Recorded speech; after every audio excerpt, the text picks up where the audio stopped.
behind the stand, so we won't look at the table, okay? And we're gonna put this over here so we have a nice backdrop. And you will put that on that chair, right there. And while he's doing that, we're gonna go ahead and do this right quick for you, okay?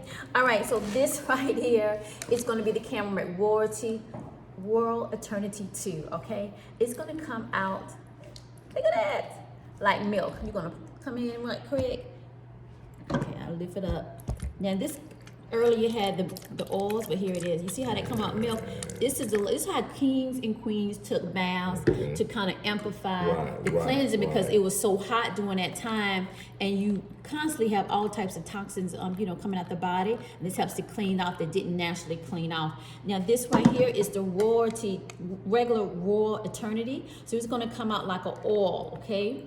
All right, so now you kind of see the oil and the milk, but definitely it's come out. Let me put it here so you can see.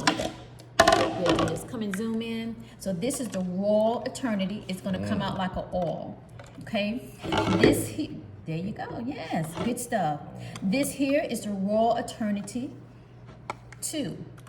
You see that? It's coming out like a milk, but it has the oil in it. So it's just the way that we are infusing it that you would be able to see the difference. This naturally might come out, come shipped to you either already like sealed up ice pack, or we'll go ahead and package it into a particular bag that you can be able to just pour it out, because in that way it's you know, all preserved for you. Depends on where you're shipping, where I'm shipping to. All right, so that's that. And let's come over here. We're gonna take a look. You know what? Before I do that, I know we was